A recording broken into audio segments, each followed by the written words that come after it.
everyone. Welcome to Spartan Stadium for a Week 10 matchup between the Boardman Spartans and the Dragons of Lakeside, just outside Ashtabula. I'm Jim Campbell with Mario DiMartino. We'll have the call of this ball game. There are some playoff ambitions on the line. By the time you see this, obviously, you'll know how those turned out. But since you haven't seen this game, we need to tell you what to look for and what will contribute to the ultimate outcome. Let's check out the Dragons first, come in on a 4-game losing streak, but with some talented people, especially on offense. Well, they do, especially at the quarterback position. Spencer Loftus, very talented in both running and throwing, very gifted, very good motion. Their offense seems to be pretty balanced. You know, they try and get it out to Antonio Harris, number one on the play sheet when fans are watching. So it's very balanced. I mean, it's a very interesting team to see what things that they do. Defensively, they've been giving up a lot of points in this losing streak, almost 35 a game, but there's a young man right in the middle of that unit that is the guy to keep an eye on. That young man, number 30, very talented. His ability to get to the football on film, it looks very special.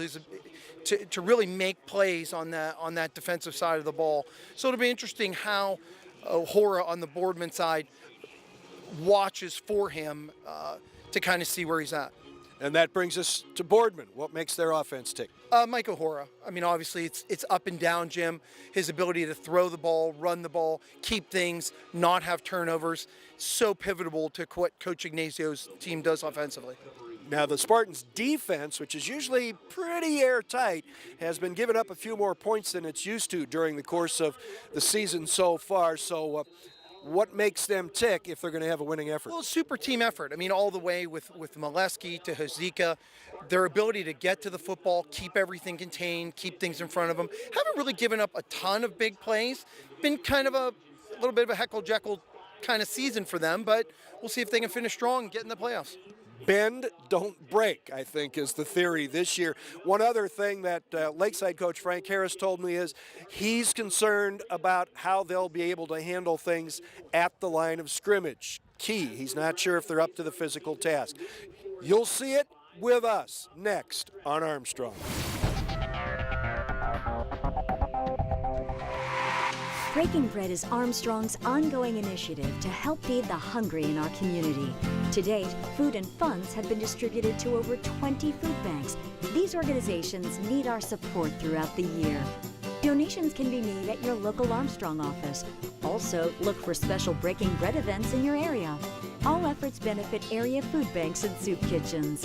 For more information, like us on Facebook at facebook.com/ArmstrongOneWire. Curls to the right, throws out, too far out. Little wide, his intended receiver was Mark Dalrymple, a junior. So it's 3 and out for the Dragons. Rangy Alex Hazika getting some pressure on him that time. You know, and it's interesting because Ashtabula kind of runs that off-balanced formation where they basically kind of go one-sided, where you have the 2 receivers to the other side, 2 backs in the backfield.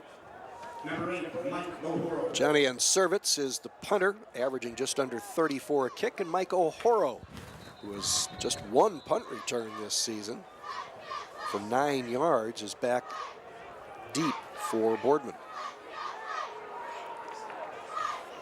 And he can move up a little bit as the Dragons are penalized again. Boy, and that's always interesting, Jim, that when you're using your quarterback, you know, basically on such a dangerous, really, because it is a dangerous play, Yep. the punt return. I mean, you've got guys coming down full speed. It's just tough. Got the kick away under a good rush, and it will be fair caught right at midfield. So Boardman will bring its offense on the field for the first time, and the guy who caught that 28-yard punt on the fair catch is quarterback Mike O'Horo. He'll be joined in the backfield by another guy who was a quarterback until he came to Boardman from Valley Christian, Dominic Jennings. Wide receivers include Alex Hazika, Keyshawn Coleman, Maurice Pickard, and Noah Folletti. Bob Toth is the center. The guards are Dave Murdich and Nikitas Misos. Tino Arcuri and Justin Sales are the tackles. Starting from just across midfield, a little less than 2 minutes into the game. That's Maurice Pickard on the carry for Boardman. Came in with having rushed only 13 times, but averaging almost 9 yards a carry. No gain for him. Nice play by Davin Watkins of the Dragons, filling up the hole pretty quick. You know, it's been kind of a Jekyll and Hyde type of thing with Michael O'Hora. In the accuracy department, sometimes it's basically looks like an unbelievably game breaker, and other times just you kind of question sometimes the decision making. Completing about 53.5% of his passes. Decent rush, but the middle of the field is wide open, and O'Hora on the run to the far side with a first down at the 35-yard line. O'Hora, as a runner, very effective. Almost 5 yards a carry. He's scored 10 touchdowns. 14 yards on that tote. First down at the 35. Beautiful protection in that pocket, opening up just a little hole enough for O'Hora to sneak through. Kept his eyes downfield, liked how he kept the ball up in the air, still getting the defenders to believe he might throw. Fake the jet sweep on the inside there. O'Hora darts and dodges his way to the outside and picks up another 11 yards to a first down at the 24. Beautiful block by number 5, Forte, and also Jimmy Hoffman, who delayed just enough and got out in front of O'Hora to lead block for him. Spotted it at the 23, so make it a 12-yard gain. And so far, the battle up front that Lakeside coach Frank Hall was worried about is going the Spartans' way. They have a little trouble getting the set they want here. O'Hara in an empty backfield with 3 receivers left. And a wing right. It's Pickard on the wing. Now motioning out to a split. Penalty marker down. O'Hara waits, delivers. It's complete unless it comes back on the penalty. Jim, and that's, you know, depending on how this play is, but it's not going to take away the fact of the way O'Hara threw that ball. Waited just long enough for his receiver, Stiliana, to clear the linebacker. Maybe early in his career, might have just tried to throw that ball, but that delay, reading that linebacker, and then making the throw, it's going to go for naught because of the penalty, but the decision-making process of it, very positive for Coach Ignacio and the Spartans. Yeah, penalty there was as Pickard went out from that wing to a wide set. He never was set. Going with the same formation. This time they bring Pickard to the formation. He gets the football, cuts it up inside, and squeezes back down to the 24-yard line to bring up a second down and 11. What was interesting is Pickard was coming across. In my vantage point, didn't look like that was the cleanest handoff. It almost looked like O'Hara was trying to pull it back a little bit, and Pickard ended up pulling it out. This time Pickard is in the backfield. Sprints out to the right. They flip it out to him on the swing. Eludes one tackler, dragging several guys with him inside the 20, but still well short of the first down. Looks like it'll wind up being 3rd and about 5 if they spot it at the 18. Well, Jim, and that was one of those that as Maurice Pickard was bouncing out to the flat, that's typically where you'd like your quarterback to kind of look downfield just to get enough for those linebackers to freeze, but the linebackers really in the secondary should have kind of read that because O'Hara really turned into Pickard very quickly to get him the ball. On 3rd and 5, O'Hara with a head-down run behind left guard and comes up well short of the yardage needed for the first down. Braden Ingensert, very nice, stepping up from that defensive tackle position. Really fought through 2 Spartan linemen to make a beautiful play on O'Hara. So it's 4th and 4 now. This is that area, do you want to try and draw him off? Extra blocker stays in. Fake to Pickard. O'Hara keeps, gets another yard, and Boardman will turn it over on downs. Good defensive stand by Lakeside. Timeout on the field as the Dragons get the ball back. Scoreless on the iHeartRadio TV Game of the Week on Armstrong.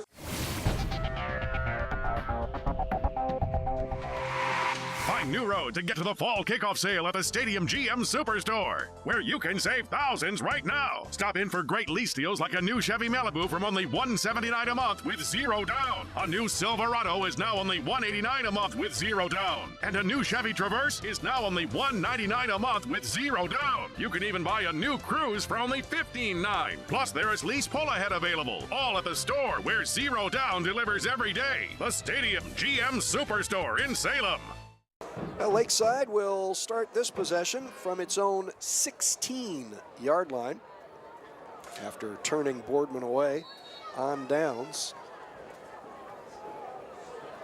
3rd and 5, 4th and 4, both runs by the quarterback O'Horo, and neither one gained very much. Fake handoff, quarterback Loftus on the keep, and he's shut down right near the line of scrimmage.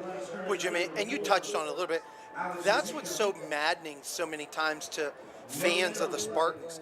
You go down the field, you're moving the ball, you're showing a varied offense, you're throwing it, you're running screen passes, you're running jet sweep, you're doing all kind of things. On 3rd and 5, then you do 2 quarterback draws in a row for basically nothing. Yeah, so came up empty. Yeah, and it's maddening to Spartan fans. Lakeside with tandem receivers to the bottom of your screen, the right side of the formation. Quick handoff, quick tackle. Nice hold by right tackle Parker Meany. He tackled the guy that was trying to beat him. No flag, and it's a gain of 2, bring up 3rd and 8. Yeah, and Tino Okuri did a wonderful job, the underclassman, someone that Coach Ignazio will have coming back for his team up front next year. Great point of attack, stopping at the line of scrimmage. And so far, Ashtabula's really been kind of stymied trying to run the ball. Well, it has to do with that up front battle. Their linemen, 235, and the other. Well, here's the thing. We don't really know. And I'll explain that in a minute.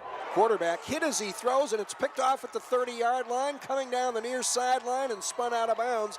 Inside the 5 is Maurice Pickard, his 3rd interception of the season. That for Loftus is his 7th interception thrown. And it was delivered on the blitz that the Spartans had, and I believe it was Kareem Hamden that got right into the legs of Spencer Loftus as he was starting just in the motion of stepping into his throw, got right into basically his plant leg as he was rushing him, causing that pass to really be high, but a beautiful interception by the defender Maurice Pickard. 25-yard return. Boardman sets up 1st and goal.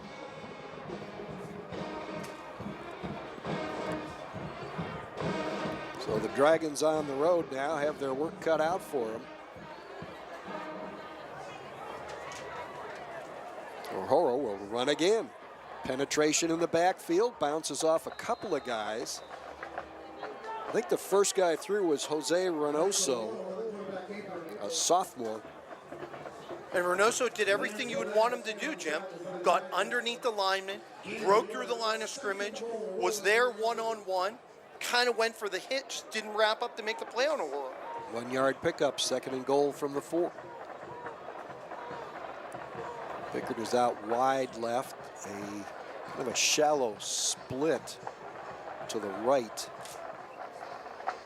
Connor Miller, that's Pickard in motion. O'Horo running again. This time there's a big seam and it leads to the end zone. Mike O'Horo with his 11th touchdown run of the season comes from 4 yards out, and Boardman has taken the lead after the turnover. Beautiful block on that right side by senior Bob Toth, number 68, honored tonight, as all of the seniors were here at Spartan Stadium. And not just football seniors, all the fall sports seniors and a couple of other extracurricular programs. Low snap.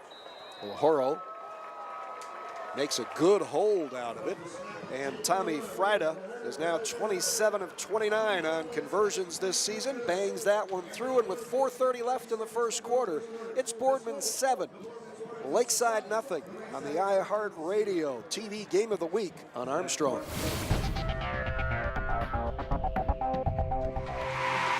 Hi, Rob Fellman for Boardman Subaru, where we have one of the largest selections of the safest, most award-winning, and fuel-efficient vehicles on the road today. Subarus are rated the safest vehicles, period, with EyeSight technology that gives you an extra set of eyes on the road. KBB rates Subaru as the best overall brand. Most models get over 35 miles per gallon with automatic transmission and all-wheel drive. The all-new Boardman Subaru, just south of Route 224 on South Avenue. The Spartans went 5 yards in 2 plays, and it took only 46 seconds. 4-yard run by Mike O'Horo, 7-0 Spartans.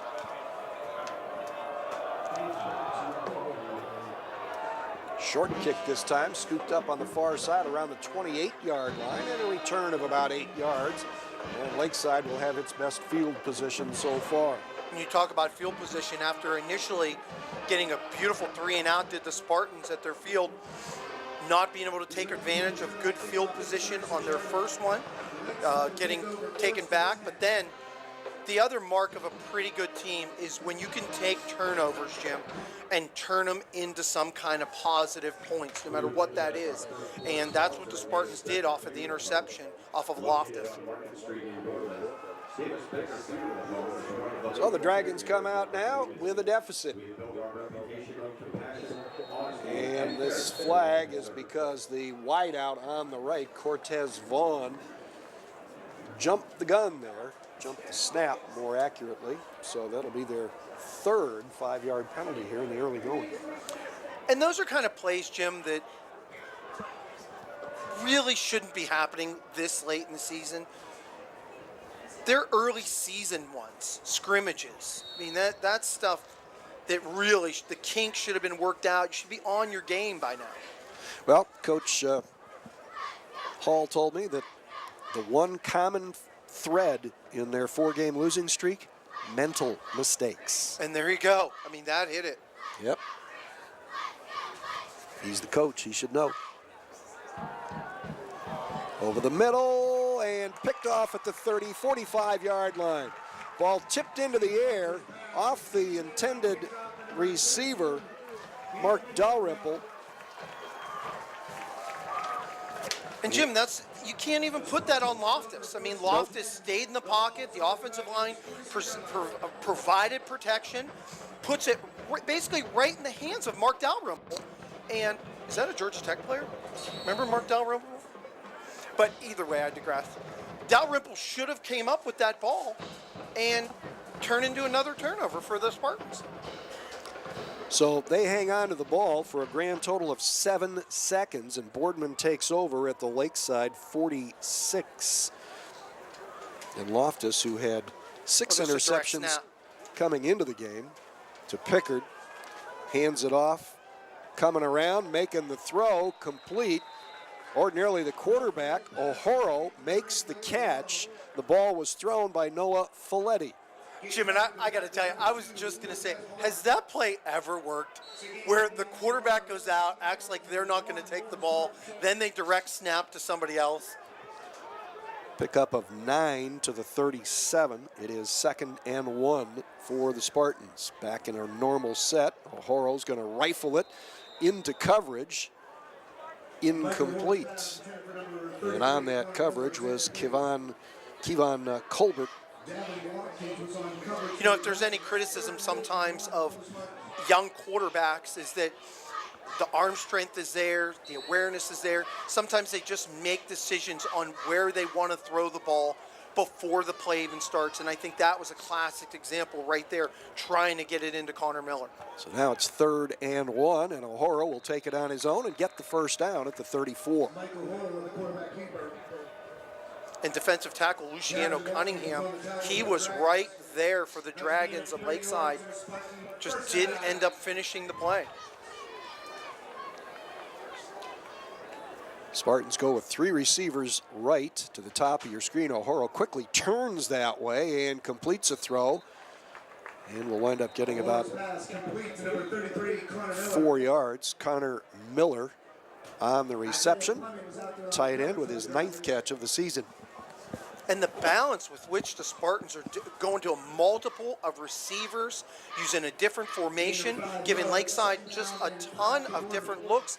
And the decision making so far by O'Hara and the protection of the offensive line, outstanding. Picked up 5. And Lakeside trying to anticipate the snap. Apparently jumps across. Lance Velez guilty. Yeah, free yards at this point is not something that the Spartans really need, or Lakeside needs to be giving. 3rd penalty against the Dragons. Puts the ball at the 24. O'Hara flushed and chipped out of bounds. Looks like it might be just a tad short. Jim, and I got to tell you, I love the way O'Hara looks downfield, keeps that ball up by his side, looking for a receiver, trying to buy time for his receivers to find an open area, and then at the last moment, then he turns on the jets, but looking to throw the ball downfield. Picked up 8, 2nd and 2. Good run around the right side. Our first look at Justice Jama, a 171-pound senior. That's just his 6th carry of the season, but it gets the Spartans a first down. Boy, and so far those guys up front for the Spartans doing an outstanding job, providing protection, opening up holes. It'll be 1st and goal with the ball at the 10. Lakeside's been pretty consistent, staying in that 2 deep, keeping their safeties back deep near the hashes. Folletti in motion, jet sweep. Works his way to the far sideline, and he didn't get in. Apparently stepped out of bounds when he turned the corner, so they're going to mark it right at the 5. Boy, and they have just gone to a multiple Wow. of receivers, a bunch of different guys getting their hands on the ball, showing a really varied offense. 2nd and goal. Justice hit at the line of scrimmage, spins free, and gets within 2 yards of the end zone. Young man showing a lot of fight. Looked like he was going to get stopped at about the 4 and kept those legs turning. He's a senior, has not scored a touchdown yet this season. This would be a great moment for him, Jim. Here you go. Instead, O'Hara is going to try and plunge in and succeeds behind his center, Bob Toth, and the Spartans have a 2-touchdown advantage. When, if anything, this is the way Coach Ignacio, after the tough defeat at home that they had taken last week to Coach Annarella and the Falcons, but when you're basically playing for your playoff life, I mean, this is the way you want to come out and answer to get yourself a game to play in the OSSAA playoffs next week. Well, he told me, finishing 6 and 4 isn't really where we thought we would be or wanted to be, but if it gets us in the playoffs, that's a good place to be. Extra point is good by Tommy Frida, and so with 2:13 to play in the first quarter, Boardman Spartans now lead the Lakeside Dragons 14-0 on the iHeartRadio TV Game of the Week on Armstrong.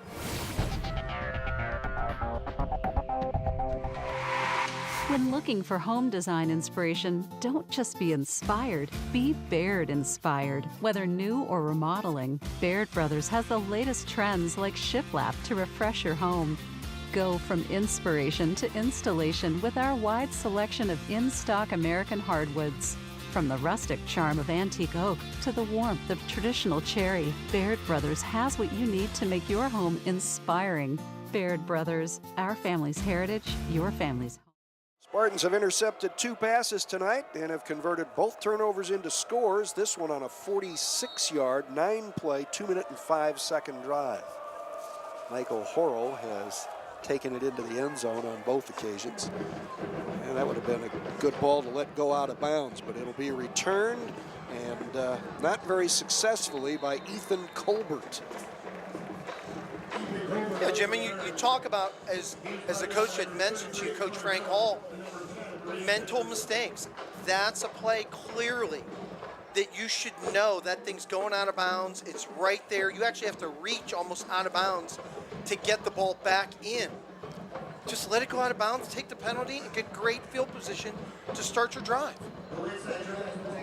Yep, so instead, they're going to be back at the 11-yard line. Yeah, you lose 15, 20 yards just on a mental error.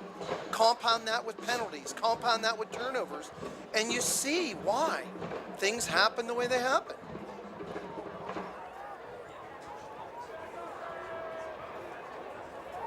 It's Colbert in motion, almost runs into the guy who gets the football. And he might have been late doing that. The Spartans got there in a hurry. And right there, Jim, you talk about mental errors again. If your motion man is literally getting into the area where you're doing the handoff with the quarterback, I mean, something has gone really wrong. The timing is off. That's a play that the timing by now, by week 10, should be so down, you shouldn't even have to, it should just be rote memory. You know, Colbert is a sophomore, but a week 10 sophomore. They lost a yard there. This throw intended for Colbert, too tall, couldn't get it. And that'll bring up 3rd and 11. Micah Horror having really good coverage at the safety position, was playing over top for a moment there. It looked like Ethan Colbert, the sophomore, was open on the deep out. And really, I mean, that's a play that truly O'Horo could have pretty much lowered the boom there and would have been justified in doing it, but played it safe and just tried to tip the ball. Colbert there went to the sideline and was sent back in, got to the huddle about the time they broke it. Loftus, draw play. This will get a first down and then some. Gavin Bish on the run up the far sideline and finally out of bounds up near the 40-yard line. Bish came in averaging 4.2 yards a carry. Ripped off a good run there, 26 yards and a first down. Yeah, and a beautiful block by his backside receiver on that cutback. Really sealed off Styliana, the wide side cornerback who the motion was against, and really did a good job of fighting off Styliana, allowing the back to get up for that first down. I believe that's their first of the game, Jim? I believe you're right. It's at the 36. Close to their best field position of the night as well. They have not gotten into Boardman territory yet. Throw over the middle. Bish juggles and drops it. He kept moving, ball stayed where it was, and they were never able to reconnect. Well, it was not only that. I mean, Loftus had good protection by the offensive line, threw a very catchable ball, soft, because, I mean, that's a short distance that he's thrown over the offensive lineman. You've got to throw that with a little bit of touch. Bish did a good job of sneaking out of the backfield, getting in the position where to make the play, much like he had an open receiver that caused another interception. Just need to make the play. 0 for 5 for Loftus tonight. He's in danger of having his season's completion percentage drop under 50%. And another delay of game. So it turns into 2nd and 15. And it's just got to be incredibly frustrating on a season for Lakeside that started off so good, Jim, at 3-0. And then, you know, things looked really so promising, and then they head to Canfield.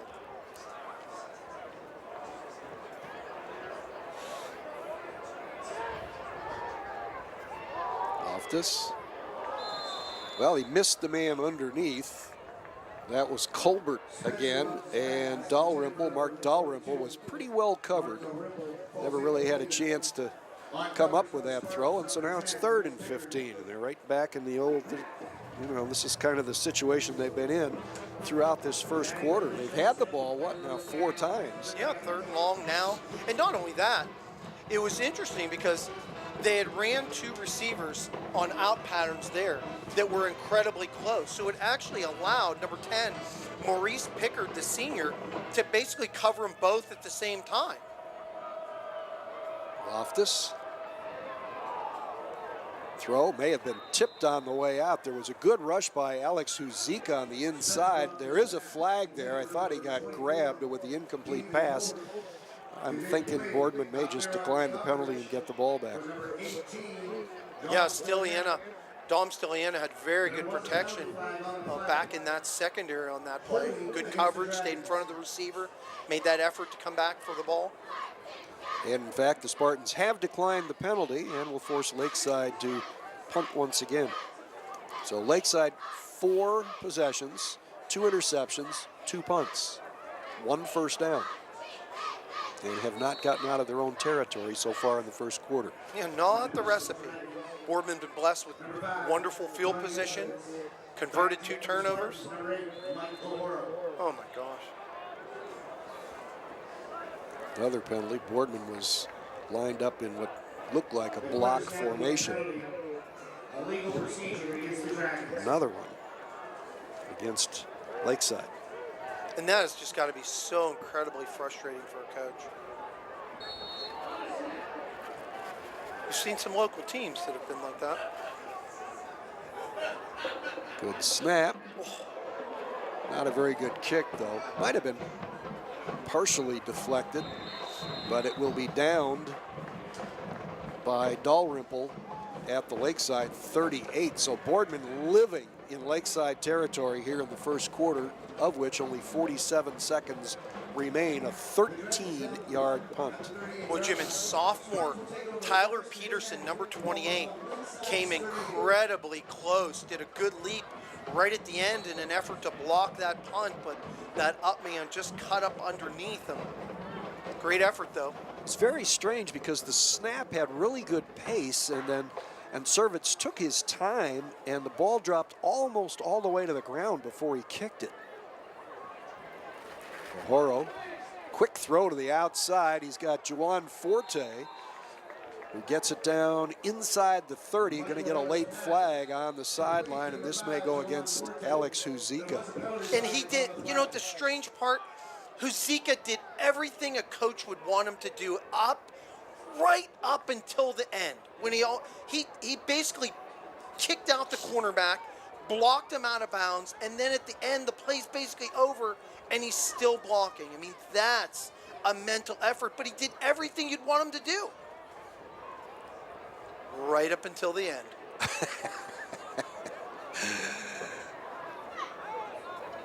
I mean, there's one thing to finishing a play strong, but then that, wow.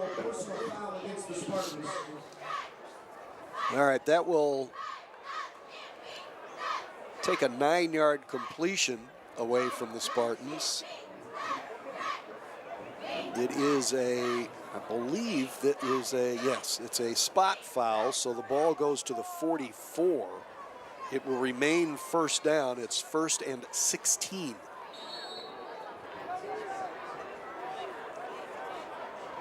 That whole thing took only 6 seconds. Seeing a lot of throwing. The Dragons actually had hoped they would be able to throw the ball tonight to kind of loosen up that Boardman defense and give them a chance to run the ball as well. Big rush up the middle. Missed tackle, but there's company. Boy, a beautiful hidden block that time, Jim. And you had talked to him earlier in the pregame. Isaiah Fleming, who their coach Frank Hall was very happy with. He's been kind of quiet up to this point, but came in on a beautiful blitz, a delayed blitz, allowed that offensive line to kind of do their step back, form that pocket, that delayed blitz, and then got right up into the face of a horde to disrupt it. 13-yard sack.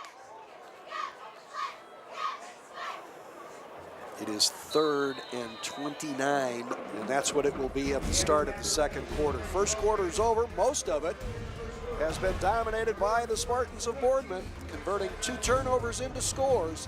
And that's why the scoreboard reads Boardman 14, Lakeside nothing on the iHeartRadio TV Game of the Week on Armstrong.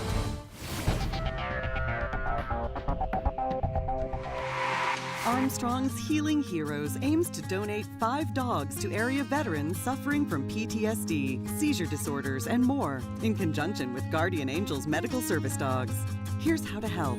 Visit your local Armstrong office to make a donation, or go to www.medicalservicedogs.org and choose Armstrong as the designation. You can also mail donations to the address on your screen. For more information, visit us on Facebook. Together, we can unleash the power to heal.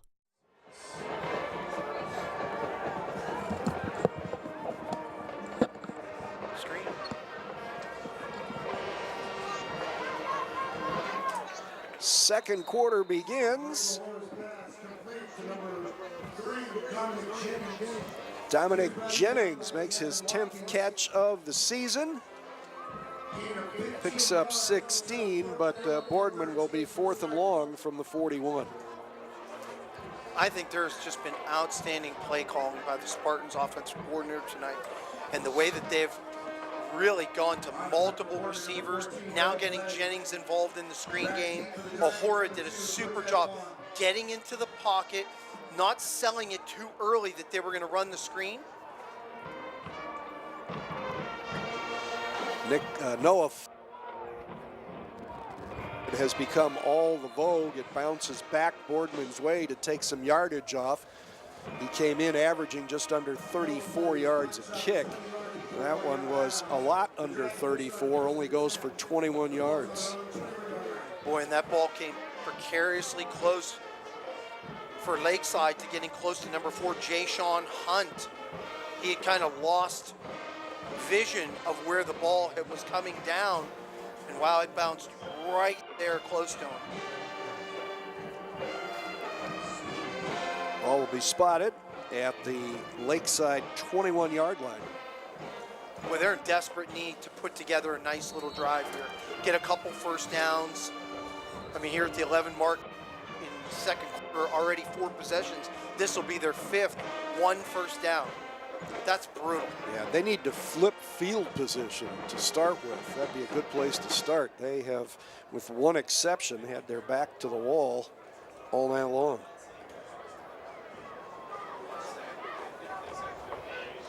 They're in danger of another delay of game penalty here. They got a receiver standing on the sideline. Guys are in the huddle now. Wow. This is not a good Week 10 mental performance, and if mental errors have been the Dragons' problem, they did not find a cure prior to this game. Nice play action. Good throw to the outside, just too tall for the intended receiver, Sean Matlock. Got his hands on it, couldn't pull it in. I mean, that's a long throw for Loftus. Had some decent protection, driving it, trying to throw it in between 2 defenders. And the receiver, really, Matlock gave it a great effort to try and high point it. Unable to get it then, and then, boy, he really took a big shot from Maurice Pickard. It is a breezy night, and essentially that wind was behind that throw. It's actually blowing pretty much straight right to left, if we can believe the big flag to our right. Oh, there's either a missed handoff or, anyway, in any case, Loftus is forced to eat the football and get back to the line of scrimmage. Just a simple inside run to the tailback, and it's a case where the quarterback goes one way, the back goes the other way. He's left out to dry. Wow. I mean, that, from the illegal procedures to the turnovers, the false starts, wow. Offside.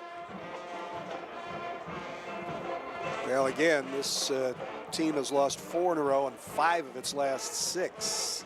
Loftus hit as he throws on the rollout, and Pickard comes up just short of his 2nd interception of the night. Huge hit up front from Neil Bevilacqua. Came on basically a delayed blitz, and really, and I got to tell you, their quarterback Loftus had a little bit of a hobble in his giddy up because, again, just as he was ready to step into that throw, driving that ball, all being a right-hander, all that pressure goes onto your left lead leg. And Bevilacqua basically got right on top of the thigh and drove into the stomach. Woo. And Loftus has to stay in as the blocker, the up man in punt formation. Kick floats down. Dangerous catch made by O'Horo around the 47, and he gives ground back to about the 44, where Boardman will take over. We will keep it right here. You know, and obviously on these last couple punt returns, you could see basically why Coach Ignacio, you know, and I always question it, utilizing your quarterback, probably the most important cog, not him personally, but your quarterback is just so important to what you do as the driver of your offense, whether you're a running team or a throwing team, your director. But Coach Ignacio must have incredible confidence in his hands to be back there to basically fair catch it to make sure you don't have any turnovers. 32-yard punt. Boardman starting from its own 44. Pickard. Nope, check that. That is Justice Jama, and he got through sliced through the hole in a hurry and then picked his way downfield to the Lakeside 35. Nice run. Boy, between Folletti and Coleman and Pickard and Jennings, Forte, Coach Ignacio and that staff have really utilized all their weapons tonight, gone to a host of different people. 21-yard pickup. Throwing against the grain there, incomplete. O'Horo shooting for Alex Huzika. And that's what happens sometimes when you're rolling out against your body, being a right-hander, rolling him out to his left. You would tend to kind of overthrow that to the outside for the most part. And that's basically just what happened to O'Hora trying to hit Huzika on the deep out. 2nd and 10 Spartans at the Dragons 35. Just a little over 2 minutes into the second quarter. Boardman trying to build on a 2-score lead. That's Justice Jama in the backfield again. Snap gets away from O'Horo. Gets a good bounce, eludes a tackler, and then slides down at the 45, putting the heat on there. Chasing was number 49, Jose Reynoso. 21-yard loss back to the 44, which is where this drive started. Be a shame for the Spartans not to take advantage of the good field position that they had.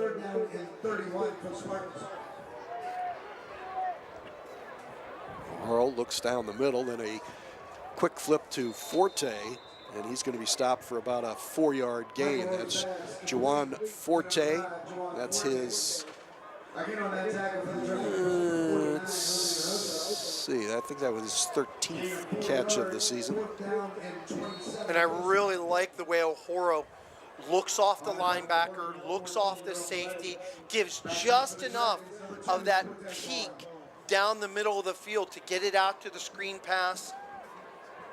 And that's so important, just that little look. And yet Lakeside had that well defended. High kick into that wind, so it'll hang, it'll bounce just inside the 20. Go dead around the 17. Timeout on the field. Lakeside will get another crack at trying to move the football on Boardman. 8:31 to go, first half. Spartans lead at 14-0 on the iHeartRadio TV Game of the Week on Armstrong.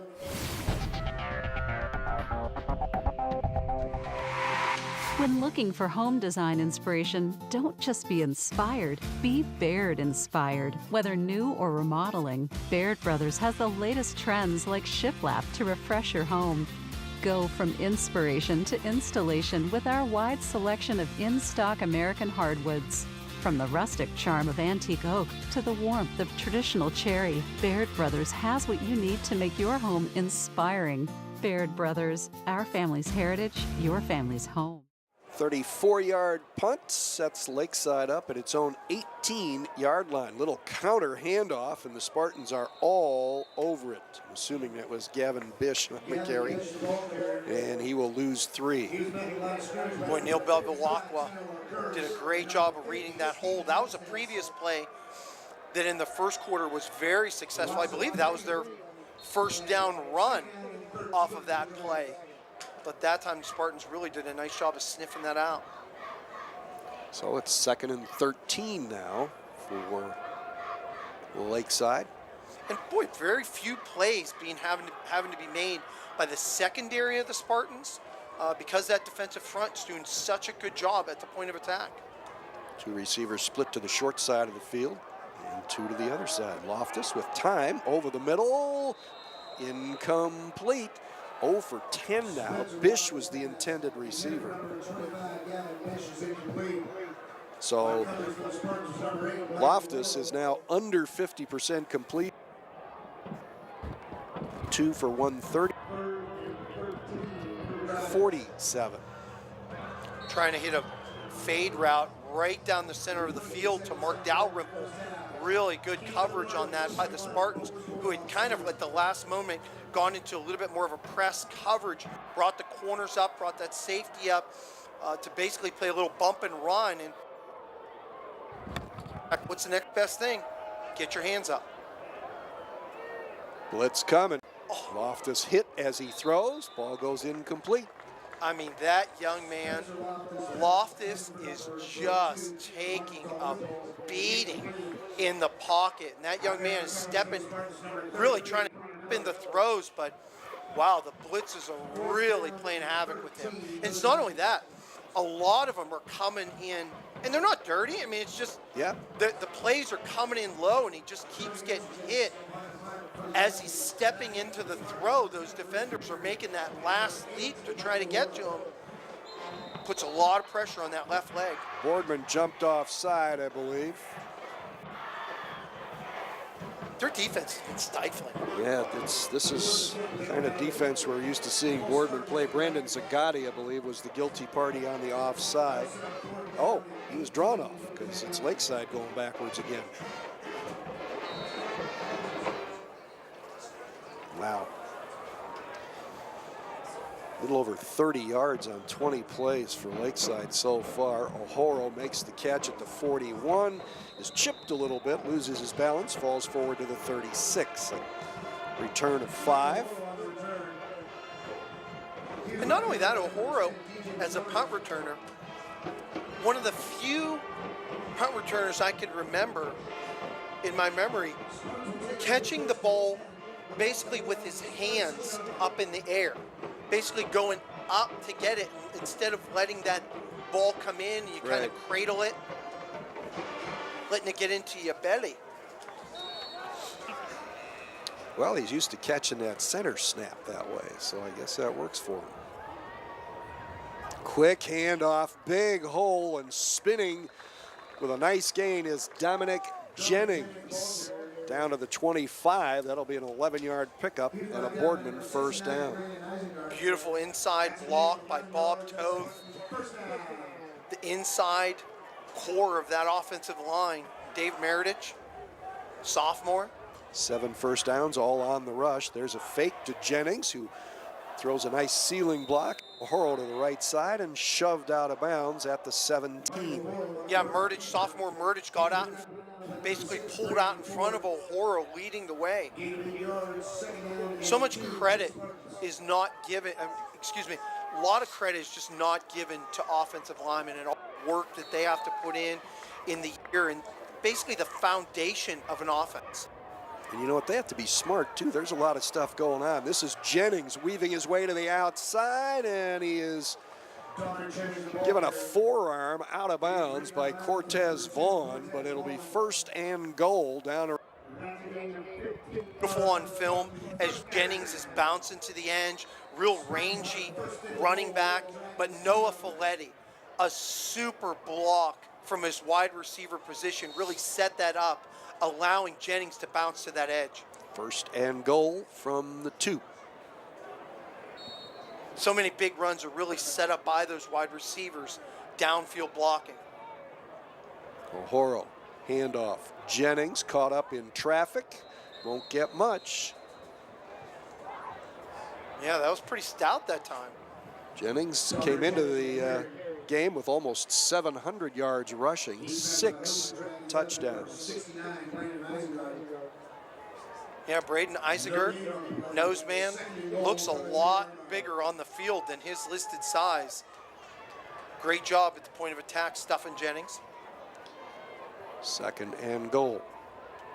Jennings gets it again and finds his way to the end zone. Gave a little ground and then circled in behind the left side of that offensive line. Jennings is a guy that kind of fell into Boardman's lap at a great time. He was a quarterback at Valley Christian, his family in Boardman, and he left the Valley Christian program, came over here, and really wanted to play quarterback, but O'Horo well established, and then lead running back Joe Aracey went out with an injury, and Jennings, with his athleticism, was able to step in, and he's obviously done a terrific job. Another extra point for Tom Frida, and with 6:15 to go in the first half, Boardman now leads Lakeside 21-0 on the iHeartRadio TV Game of the Week on Armstrong.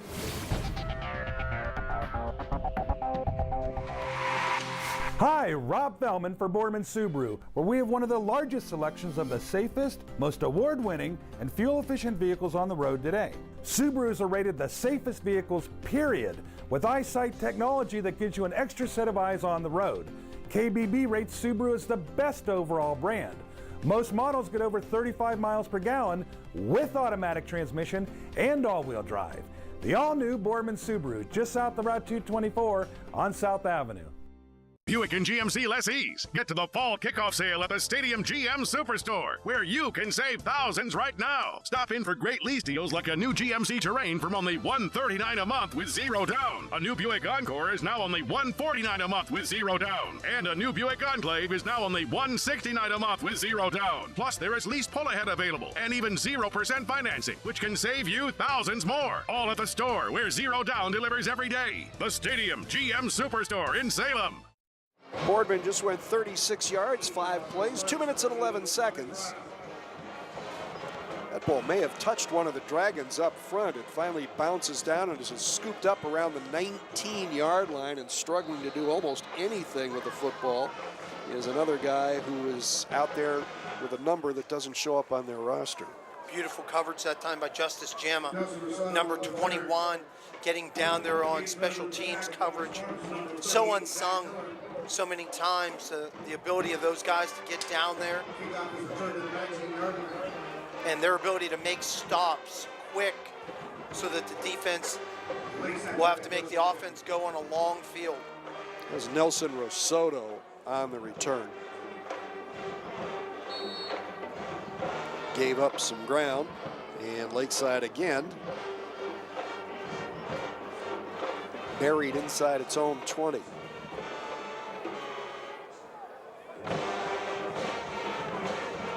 There's the first completion of the night for Spencer Loftus, and he gets it to Ethan Colbert. And I liked it because it was a much shorter pass. Lakeside's been throwing a lot more longer, developed passes where they've really got to provide that full 2.5, almost a 3 Mississippi on some of these routes. That time very quick, got the ball, made a decision, got it on a quick slant route. 2nd and 1. Wow, Spartans are blitzing like crazy. Fake the jet sweep. Loftus keeps the football, and he's going to lose a couple of yards. Boy, Jim, the Spartan defense really playing really aggressive tonight. Their coordinator throwing a lot of blitzes at Loftus, just basically having more guys than they have in the box to block. Someone's basically coming free the whole time. And that just goes to film study. You're watching what they're doing offensively. You're seeing where there's a potential weakness, and then you try and take advantage of it. So they go from 2nd and 1 to 3rd and 4. Just outside their own 25 are the Dragons. There's that quick throw over the middle. It was intended for Colbert, picked off, and Mike O'Horo will return it for a touchdown. Boardman had intercepted only 3 passes all season. They have 3 tonight, 1 now for a pick 6. 27-yard return by Mike O'Horo. That is his first interception of the season. And starting left tackle Deshaun Taylor, a senior, is down on the play and in some serious discomfort emanating from his left leg. I mean, Jim, the awareness, and again, because Lakeside went to a little bit of a shorter drop, went back to the well that they had gone to earlier, trying to throw that hard slant quick. They jumped at the last minute into some press coverage, bumped the receivers, delayed the pass, and O'Horo showing incredible awareness, stepping right into that play and intercepting the ball. The Loftus now is 1 for 13 with 3 interceptions, and we still have over 4.5 minutes to play in the first half. And the thing is, they don't really even have much of a choice but to keep chucking the ball. I mean, the punishment that young man is going to take tonight as this game progresses. Frida slaps another one through, another good hold on that snap. Almost looked like it was taken on the short hop by Mike Fetzko, but he did a great job with it. Frida bangs it through, and it's now a 28-0 Boardman lead. And this is what you'd want out of a team. Looking to get into the playoffs, looking to advance to week 11. You would want to finish strong. I mean, obviously the schedule played out pretty good for them to end up with Lakeside, who's struggling as the season has gone on here late. But you get a great opportunity, and this is what decent, good teams do. When it's time to put the hammer down, you do it. Well, and again, the thing that has, I think, been really encouraging for the Spartans tonight is the way the defense has played, because they have not been as efficient as they have been for so many years. There's another squib kick. Kind of a risky grab there, but made, and a decent return as well.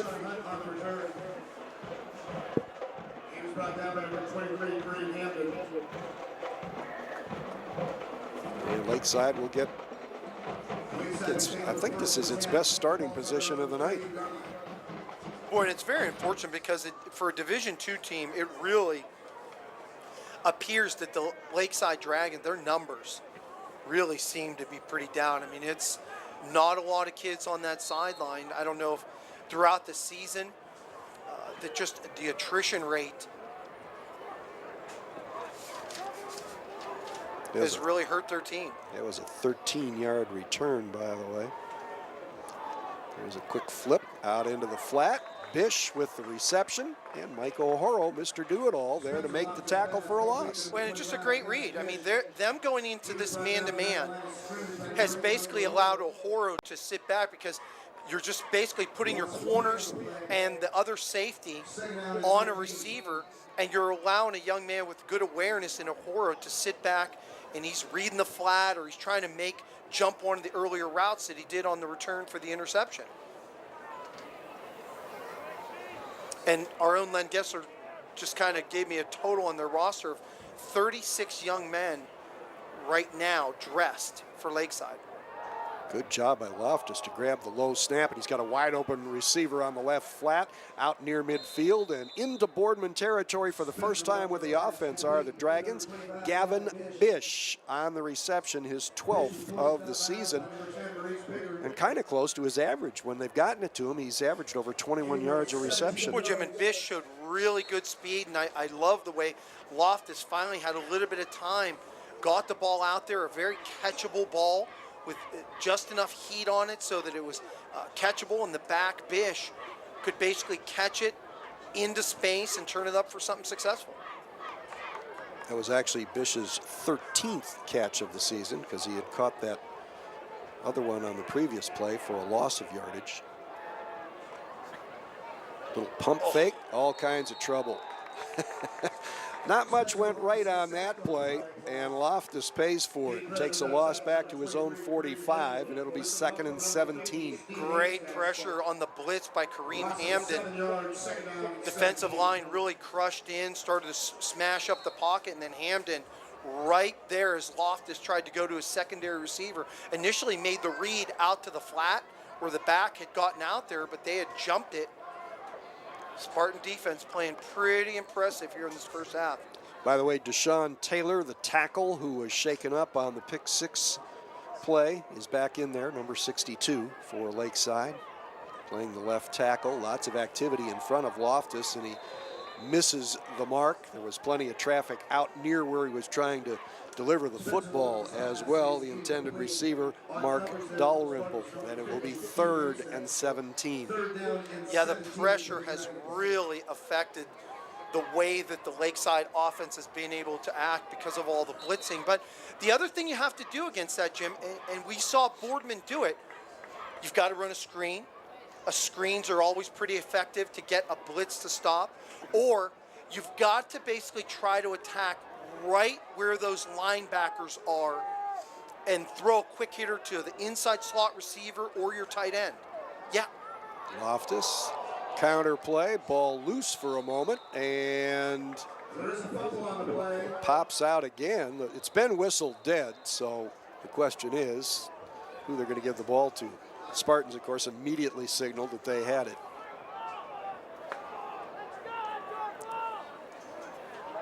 Fourth down.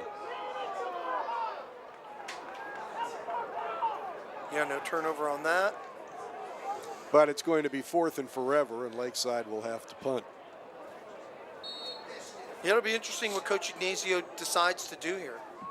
Whether with this last 2 minutes, and obviously with O'Hora, as the playoffs, and it looks at this point as if the Spartans are going to advance to Week 11 because of the 30-point rule in the high school system beginning in the second half. If the Spartans can put up another score, continuous clock in the second half. Get your players some rest. Another not very good punt off the side of the foot, and it will bound out of bounds at about the 37-yard line. And there was a sign there of even a little problem. The Lakeside players had a chance to down that ball before it started to bounce back upfield, and they just kind of wandered over there. Only a 23-yard punt, though. Boy, and these are perfect areas and situations where you can really work on your 2-minute offense. I mean, this could potentially be a very good learning setup right here because you have 2 minutes, a little bit under 2 minutes. You have your allotments of timeouts. You're in okay field position. Be curious if they stretch it here. Yeah, playbook is wide open for the Spartans. Empty backfield. Folletti in motion, gets the jet sweep handoff, turns the corner. Nice tackle right at 40-yard line. Folletti on the jet sweep. He's brought down by number 2, Cortez Vaughn. Yeah, and because Folletti didn't get out of bounds, going to force the Spartans to burn a timeout here. 4-yard pickup to the 40, so it'll be 2nd and 6 coming out of the timeout. This is clearly kind of what Coach Frank Hall of Lakeside hinted at when I chatted with him earlier tonight. He's got a ball club on its hands that has lost its confidence, definitely seems dispirited, and of course when you're down 28-0 before halftime and the defense is back out on the field, you've only been able to rack up 2 first downs with your offense. You've turned it over 3 times. Each one of those turnovers has resulted in a score. It's this is where the old cliche about sports building character comes in, because yeah, absolutely. you better find a way to find some in a situation like this. Yeah, because playing out the string is really tough. Yeah. O'Hora flips it. Pickard had it go off his hands, and it is picked off instead. Turnover. Right place, right time. Nelson Rosoto with the interception for Lakeside. And that ought to put a little zip in their step. Now, instead of hanging their heads and just kind of lollygagging their way to the sideline, they've got some energy. Yeah, and it's one of those plays that a lot of the Spartans, they feel, because it's been an up and down kind of year with great highs with the win against Jackson, to the lows of some of their losses, the huge win against Ursuline at Youngstown State. That's a tough pass, feeling the pressure, not throwing it out of bounds, trying to make a play. Well, this is the deepest Lakeside has been in Boardman territory. Previous deepest was the 48. This is the 39, and they almost gave it right back. That was a gift from the football gods for Lakeside, because Connor Miller was like the receiver on that play. The tough thing for Lakeside was that the actual intended receiver, Ethan Colbert, couldn't have been more open, and Loftus just threw it over his head. Yeah, it was almost too easy for Connor Miller. I think he was probably as surprised as much as anything. I mean, you don't prep yourself to catch the football. You're prepping yourself to make a tackle. Blitz, fingertip catch and drop. Gavin Bish. And again, Loftus took a big hit. This time Kareem Hemden was the guy who got to him. Yeah, boy, it's been tough for Loftus, the beating that he has taken in that pocket. And it didn't appear that the Spartans had come out in this game blitzing so much. But boy, it come the second quarter, they got, in my estimation, really active with the linebackers. Seemed to have found some holes that Lakeside offense was opening up, and the pressure on Loftus. Whew.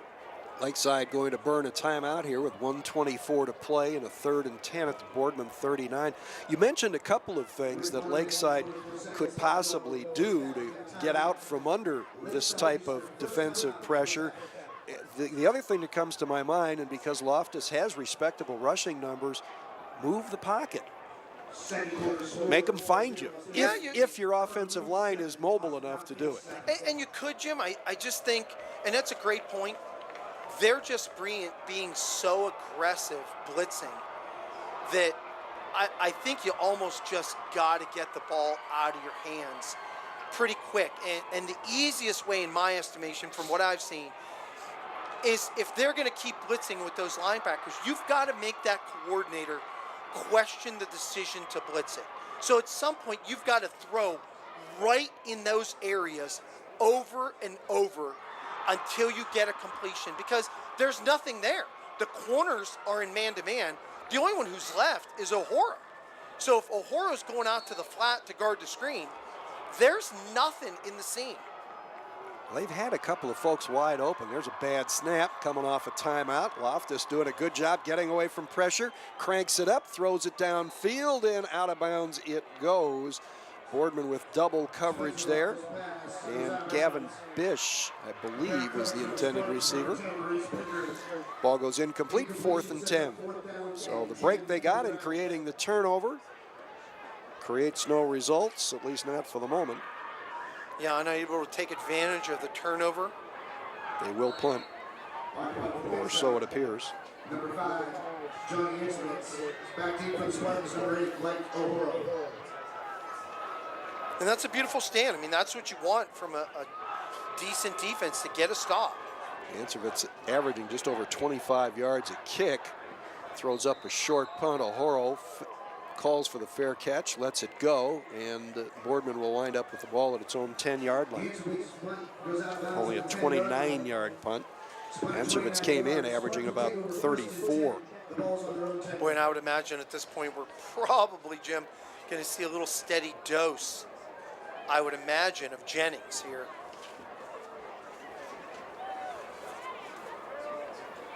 Well, maybe not. They brought in their other back, Justice Jama. Well, that's the other thing. There have been a lot of guys have been getting snaps that and touches, yeah, that count. You know what I mean? You're right. It's not mop-up time. They're in there, and I think we're going to get another timeout called here. You know, Horos, I imagine when you guys go through stats at halftime, you're going to see a lot of young men have gotten some touches, be it carries, receptions, shown the versatility. Spartans, have some game breakers this year. Lakeside needed a timeout there because they were a body short. Playing with 10. More mental mistakes. Well, at least they didn't turn. Well, you can't have a penalty for having too few on the field, so they didn't avoid a penalty, although the penalty could have been giving up a big play. Oddly enough, though, as much of a struggle as this has been for for Lakeside, they haven't really given up a lot of big plays. Boardman is just, well, turnovers have been a huge factor, obviously. There's a nice run. Again, just a good, solid run behind the right side of the line with Justice Gemma taking it out to about the 19, pickup of 9. Boy, Nikitas Misos, also a beautiful block. That another underclassman junior coming back for Coach Ignacio. I mean, he's got a plethora of underclassmen coming back for this Spartan team. And that week 11 will just get more practice time for a lot of these underclassmen. And among them is quarterback Mike O'Horo, who's just a junior. Gives it to Gemma, does a nice job bouncing off initial contact, takes it to the 24, and a Boardman first down as we are under 30 seconds to go in the first half. Gemma, a little bit of a smaller back, not quite as thick as Jennings. You know, and it says a lot for a transfer like Jennings to come in, for the Spartans to integrate in with the transfer, accept him as a new Spartan. How about for Jennings? Either way, he was making the playoffs. Yeah, he's earned his chops. That'll be the last play of the first half, in which we're talking about Boardman not really breaking any big plays. Their longest play in the first half was for 16 yards. They had a couple defensive plays that chewed up more yardage than that. But the first half has come to an end, and the Boardman Spartans converting 3 turnovers into scores. Good field position into another lead, 28-0 at halftime on the iHeartRadio TV Game of the Week on Armstrong.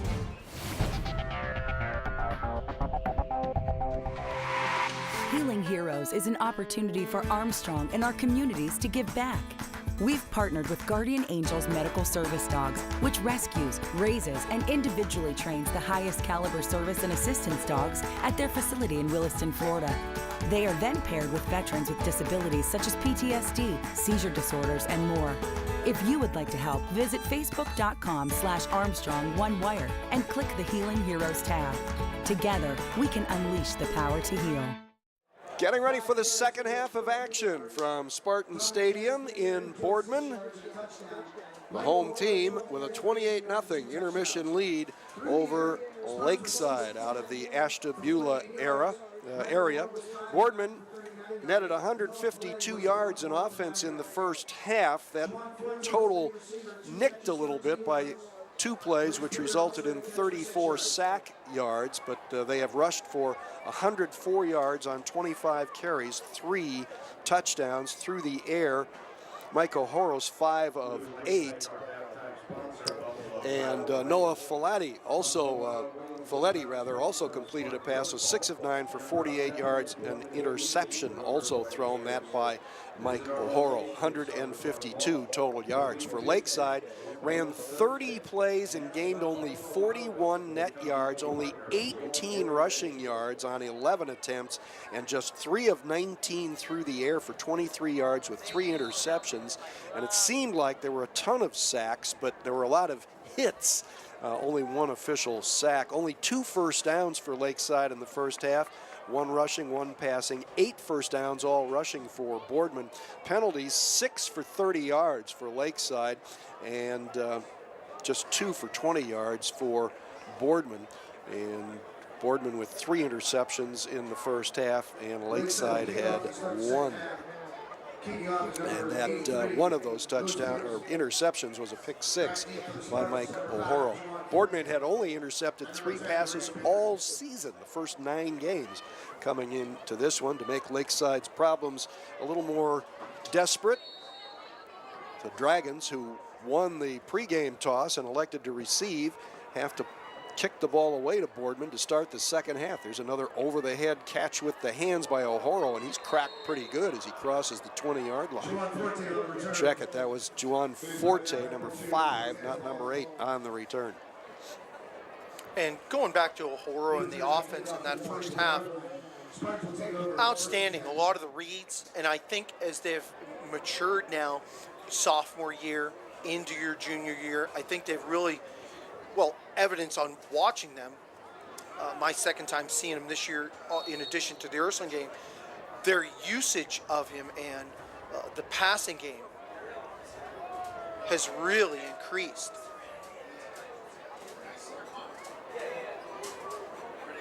All right, from the 24-yard line.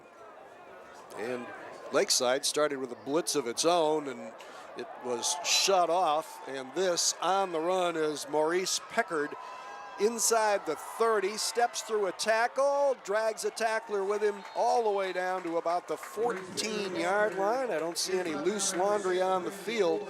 Maurice Pickard, whose longest run of the year coming in was 43 yards, went 62 that time, and it is first down Boardman at the Lakeside 14. Boy, and Pickard showed really good change of direction in the bottom half. Didn't look like he had a really good top-end speed, but very good quickness and change of direction. And a little power when he ran into some resistance. Yeah, right at the end, the ability to kind of keep changing directions, trying to make the defenders miss, but very nice play. Spartans open up with that run. Justice Jama with a 4-yard gain on first down, 2nd and 6 from the 10 for the Spartans. Jama remains as the running back, number 21, off the left hip of quarterback Mike Ohoro. Will get the ball again. Nice blocking, puts his head down and spins into the end zone. Made it look pretty easy coming out after halftime. A big run of 62 yards by Maurice Pickard sets it up, and 2 plays later, Justice Jama scores. And that's the way you want to answer in the second half. You now put the game into a position where it's a continuous clock, being up 30. And the tackling, the poor tackling continues for the Dragons of Lakeside. You know, it's always a tough position when a team is kind of out of the playoffs and has struggled late, and then you're playing for a team that basically has a ton to play for. Lakeside, coming into this one, was not mathematically eliminated in its region. Its chances were slim. A win would have given them a shot, though, depending upon a couple of other things. Another extra point for Tom Freida. So he is 5 for 5 tonight. He is 31 of 33 on the season, and Boardman takes a 35-0 lead, and as Mario mentioned, we will go continuous clock from this point out. There are some places in the rules that do stop the clock, but it does not stop in the ordinary sequence on incomplete passes and other things. It just keeps on running until the margin gets to be under 30 again. Boy, and Friday, another sophomore for Coach Ignazio and the Spartans. It's always nice to have returning kickers. Always plays a huge factor in special teams as you try and move on.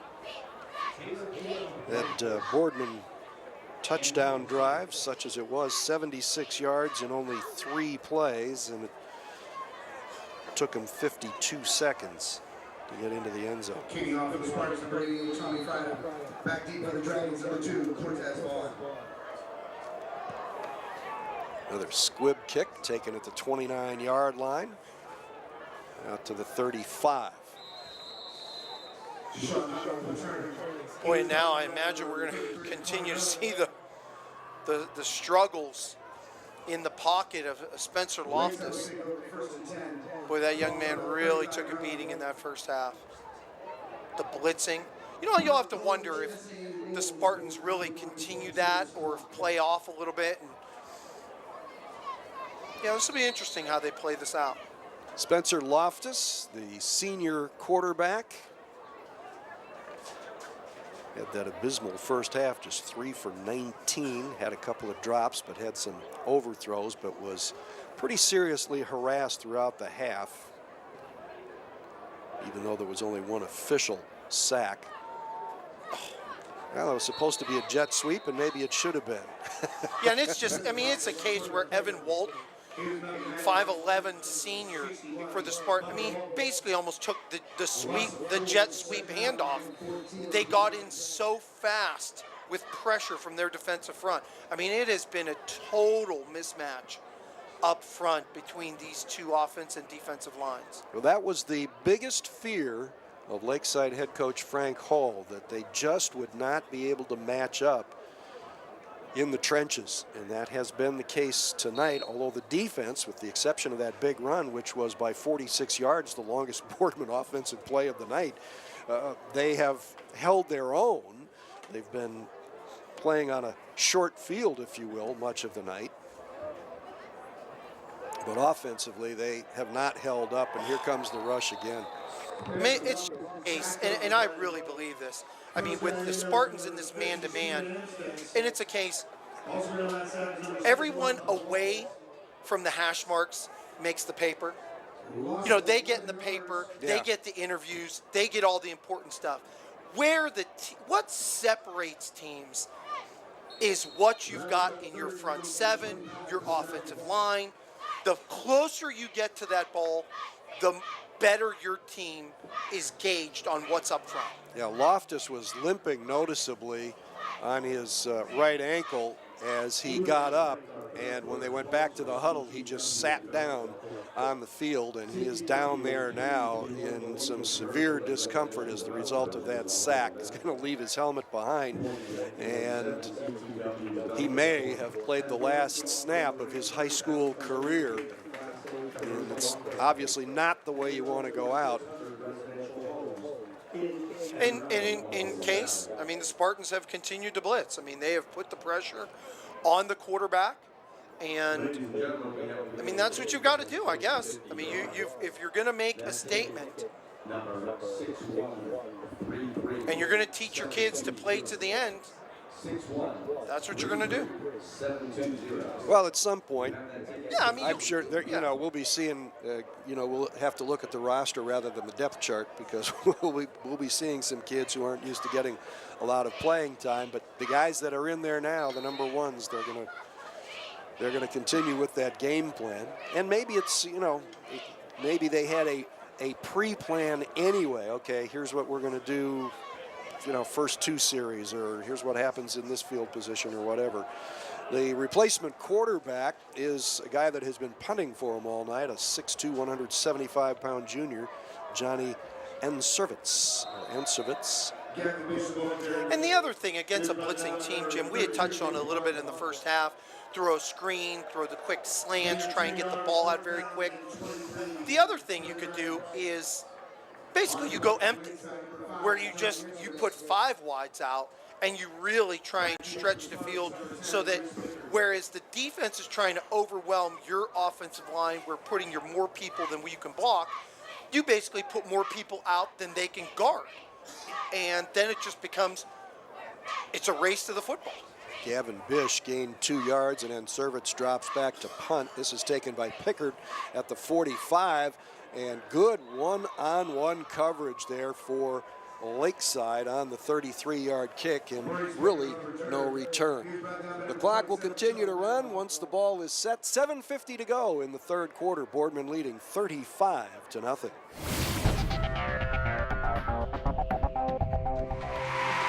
GMC lessees, get to the fall kickoff sale at the Stadium GM Superstore, where you can save thousands right now. Stop in for great lease deals like a new GMC Terrain from only $139 a month with 0 down. A new Buick Encore is now only $149 a month with 0 down. And a new Buick Enclave is now only $169 a month with 0 down. Plus, there is lease pull-ahead available and even 0% financing, which can save you thousands more. All at the store, where 0 down delivers every day. The Stadium GM Superstore in Salem.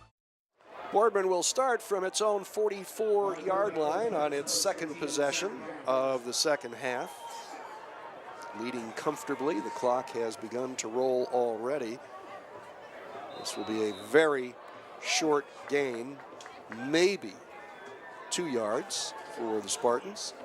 And someone that Coach Frank Hall of the Dragons can look forward to having back next year, hopefully for them, is Isaiah Fleming, who really did a nice job stepping up on that play for the short gain. Good middle linebacker for the Dragons. 1 yard pickup. Got a new quarterback in. We got a lot of new folks. This is a whole new offensive unit making the catch. Well, we don't have an 87 for Boardman on the roster. Yes, sir. Your broadcast crew's greatest nightmare. Give credit with the tackles, number 28. Oh, a nice read that time by number 17, Zach Ryan, sophomore. There's a familiar name in Boardman football annals, the Ryan name. Boy, in the 90s, they were something, weren't they? Throwing the football, really put on quite a show for a couple years there. First down for the Spartans at the Lakeside, 46. I believe Gary Smith was the coach for one of the Ryans at that point. I believe you're right.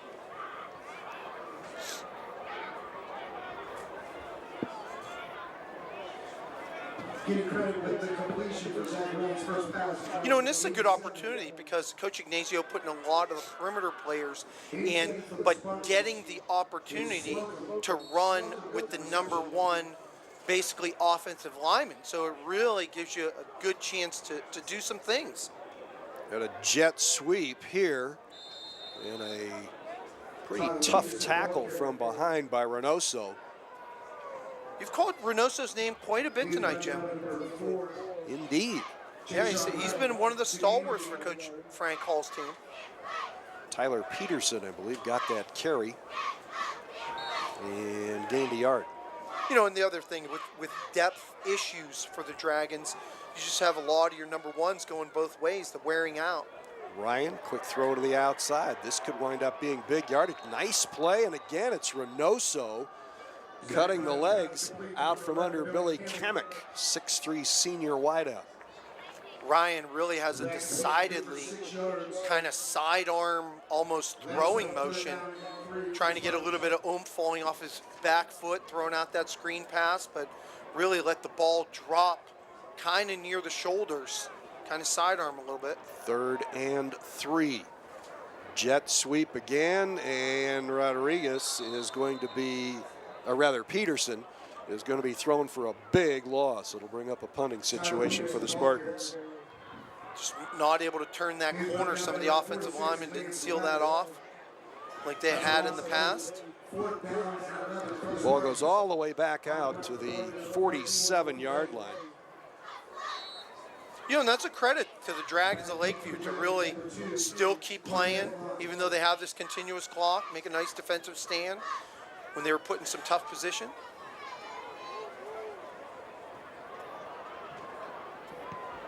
No change in the punter.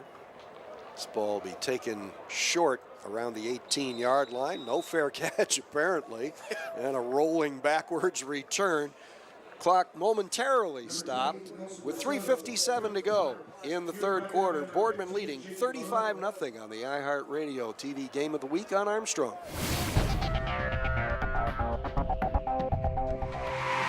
When looking for home design inspiration, don't just be inspired, be Baird inspired. Whether new or remodeling, Baird Brothers has the latest trends like shiplap to refresh your home. Go from inspiration to installation with our wide selection of in-stock American hardwoods. From the rustic charm of antique oak to the warmth of traditional cherry, Baird Brothers has what you need to make your home inspiring. Baird Brothers, our family's heritage, your family's home. Hi, Rob Fellman for Boardman Subaru, where we have one of the largest selections of the safest, most award-winning, and fuel-efficient vehicles on the road today. Subarus are rated the safest vehicles, period, with eyesight technology that gives you an extra set of eyes on the road. KBB rates Subaru as the best overall brand. Most models get over 35 miles per gallon with automatic transmission and all-wheel drive. The all-new Boardman Subaru, just south of Route 224 on South Avenue. Lakeside takes over at its own 17-yard line. The backup quarterback and Servitz finds a receiver on a quick slant out across the 30-yard line to about the 32 or 33, making the catch, Dellen Law. And Jim, that's exactly what I'm talking about. Their quarterback, Spencer Loftus, because he was feeling so much pressure, you've got to be able to throw those quick slants, and you've got to have the confidence that your receiver's going to make that play. That time, Law running that hard slant inside. I mean, there's no one there when they're running that blitz. 33-yard line, a 16-yard pass completion for Servitz. Quick handoff. Gavin Bish looking for running room, and he will be unsuccessful in his search. No gain, 2nd and 10. And it's just a case where, I mean, you're running basically as a token just to kind of keep them honest, the Spartan defense. But in an effort to make any type of yards, I mean, you're going to have to throw the ball, whether your backup quarterback is in or not. Actually mark that as a 1-yard loss. 2nd and 11 now from the 32. The running clock under 2.5 minutes to play in the 3rd quarter. Quick handoff. Bish, great ankle tackle there. I think that was Connor Miller. No, Kareem Hamden. 23. Thank Yeah, you. that young man, he has been all over in the backfield, the offensive backfield of the Dragons tonight. His ability to find that hole between the guard center gap, the tackle guard gap, he has found it. He's basically been living in that Dragon backfield. Yeah, ask Gavin Bish. He's carried the ball 9 times. He's gained 17 net yards. And Servitz, quick throw, batted down. He threw that one really low, and it went right into the line. And was that Hamden there again? Yeah, Kareem Hamden for one of the few times tonight that he wasn't able to find the hole on the blitz. Right at the end, as the ball was coming, just got his hand up and knocked the ball down. And that's what you talk about. If you can't get to the quarterback, the next best thing is just get your hand up. That's your next line of defense. And two tip balls tonight, I believe, for the Spartan people up front, their front 7. So, despite the good start to that possession, lines up. That ball is mishandled by O'Horo and recovered by Lakeside. That will count as a turnover. Sean Matlock was Johnny on the spot as O'Horo went for one of those hands-only over-the-head catches that you talked about, Mario, and it backfired on him. Yeah, and the other thing is I don't think, Jim, we could sell out O'Horo on that. It was number 9, who I don't have on the Spartan roster tonight. Another one. Yeah, it was just another young man, very frustrated with himself, visibly down on the sideline. You know, it's probably a youngster getting an opportunity.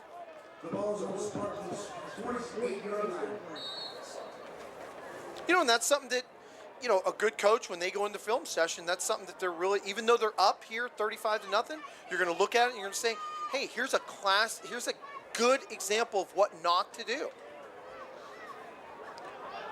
And Servitz on the roll, throws and complete, got it over a defender and down to the Boardman 30-yard line. That's as deep as Lakeside has been all night. Ethan Colbert finally manages to catch a pass, good for 17 yards.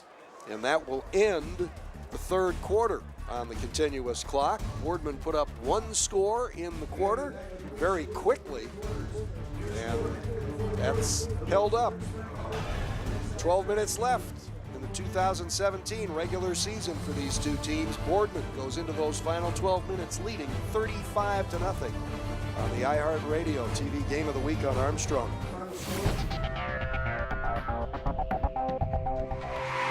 The history, the sports, the stories, the events. Armstrong Local Programming puts the focus on our community. Watch to learn about new events or discover the rich history of our area. You can find local programming on your local programming channel and on demand. Want even more? Subscribe to the Armstrong One Wire channel on YouTube. It's our town all the time with Armstrong Local Programming. One Wire, infinite possibilities. 4th quarter set to begin.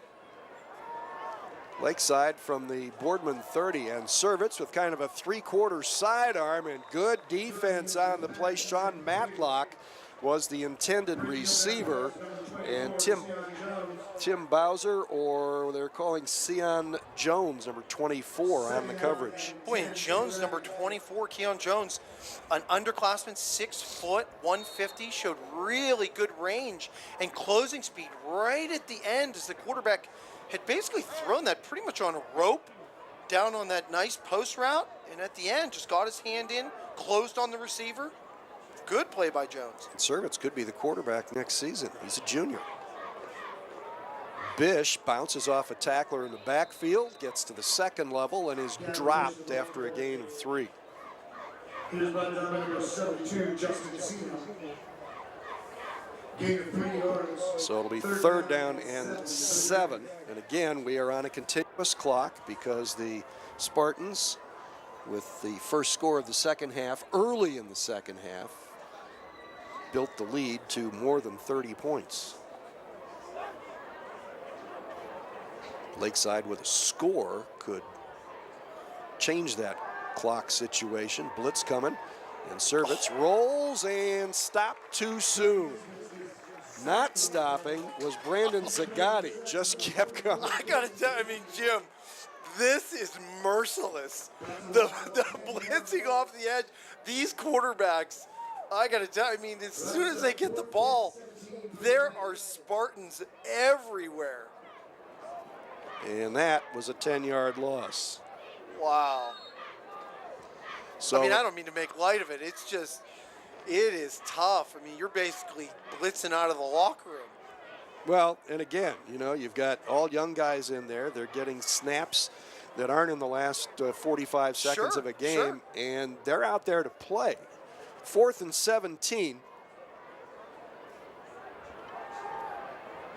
And Servitz flings it, and a battle ensues down near the 20. Had that been caught, it would have been a first down, but it's broken up, incomplete, and Servitz may be hurt now. He's going to be slow to get up.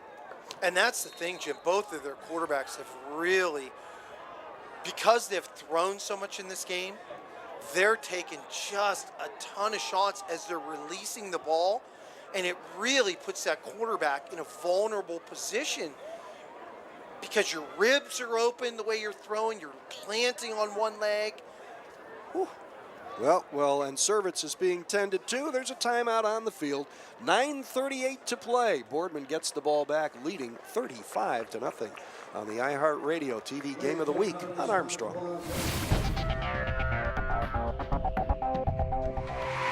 Buick and GMC lessees, get to the fall kickoff sale at the Stadium GM Superstore, where you can save thousands right now. Stop in for great lease deals like a new GMC Terrain from only $139 a month with 0 down. A new Buick Encore is now only $149 a month with 0 down. And a new Buick Enclave is now only $169 a month with 0 down. Plus, there is lease pull-ahead available and even 0% financing, which can save you thousands more. All at the store, where 0 down delivers every day. The Stadium GM Superstore in Salem. Hi, Rob Fellman for Boardman Subaru, where we have one of the largest selections of the safest, most award-winning, and fuel-efficient vehicles on the road today. Subarus are rated the safest vehicles, period, with eyesight technology that gives you an extra set of eyes on the road. KBB rates Subaru as the best overall brand. Most models get over 35 miles per gallon with automatic transmission and all-wheel drive. The all-new Boardman Subaru, just south of Route 224 on South Avenue. When looking for home design inspiration, don't just be inspired, be Baird inspired. Whether new or remodeling, Baird Brothers has the latest trends like shiplap to refresh your home. Go from inspiration to installation with our wide selection of in-stock American hardwoods. From the rustic charm of antique oak to the warmth of traditional cherry, Baird Brothers has what you need to make your home inspiring. Baird Brothers, our family's heritage, your family's home. As we come back into play, they've announced the name of a new quarterback here, another player who does not appear on their roster. Tim Bowser carries the football, but there is a penalty marker down, so it won't matter.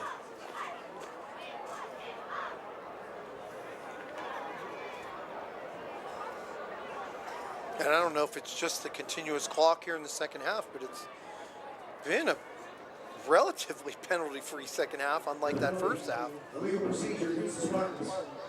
5-yard penalty, make it 1st and 15 from the 32. This is always a danger when you got a lot of fresh bodies out there and guys who aren't used to playing under fire, as they say.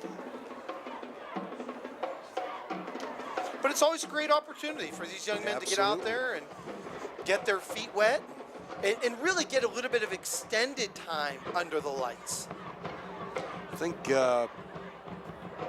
Jimmy Hoffman, a 240-pound junior, has checked in as the Spartans' new center.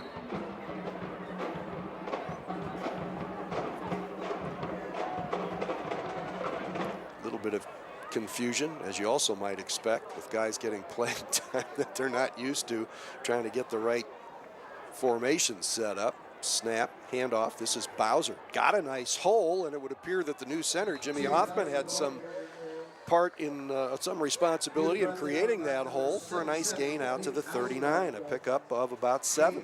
And I love the change of direction that Tim Bowser displayed there. Sophomore, got through the hole and about 4 yards in free space, and then really put a beautiful move on the secondary. That is the Bowser is the 8th Boardman player to run the football, get a rushing attempt. That was not his first of the night. He's going to get another one here. Another nice change of direction, but he couldn't get away from a very efficient ankle tackle at the 40-yard line. And again, it's Jose Reynoso. Yeah, you must have called Reynoso's name every bit of 6-7 times tonight on plays. Third down and a long 6. Yeah, it's interesting because at first, because we did not get any defensive lineup information from Lakeside prior to this game, so we didn't have some of our usual things to look for. And the first time his number came up, I couldn't find it. And since then, I've mentioned it about every third play, I think. So I'm glad we found it. Third down, Bowser. Oh man. Clotheslined as he made another cut, but this one will lose him a yard or so, and Boardman will be forced to punt. Boy, and Braden Ensigert, who's been in on quite a few plays tonight for Lakeside offense, defensive lineman, number 69, still out there playing with a lot of heart for these Dragons. Coming down toward the 7-minute mark here on the continuous clock, which has been in existence, in operation for most of the second half. After Boardman posted the first and only score of the second half. This ball is fair caught at the 20-yard line. Beautiful punt that time by Folletti. 40-yard kick. Yeah, driving, good height on the play, forcing the Dragon to fair catch it. Yeah, their special teams have played pretty well tonight, Jim, on the kick coverage, the punting, making extra points tonight. Been very impressed with the Spartans. Well, let's see. What are they doing for a quarterback? 2 guys have been knocked out. Yeah, depth has certainly been an issue tonight for the Lakeside Dragons.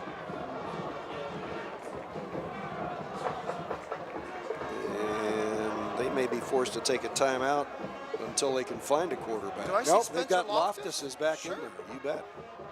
Boy, that's a gamer. I mean, you talk about a young man who's helped carried off the field, a senior. You know, now that's hard. I mean, you want to go back into a debacle and play it out. Wow. Well, that's the kind of kid that goes back to the bench, and at least in the old days, he would have said, rub a little dirt on it, retape it, let's go. No dirt here, artificial surface all the way around. Rub some rubber into it. Yeah, get some of those rubber pellets or whatever. You know, it's kind of an old saying, but some people run towards the fire, some people run away from the fire. And, there you go. You know, the beating that Loftus has taken tonight due to the blitzing, and for that young man who really looked hobbled early in the third quarter to come back into this game like that when, you know, it's very easily to just sit on that sideline and ride out the string in this, you know, really tough situation, but to want to fight your senior year and still get that time, not knowing if it's your last. I mean, really, because when it ends, you know, it ends. Over. I mean, when high school, if you're not moving on to the college, I mean, it's done.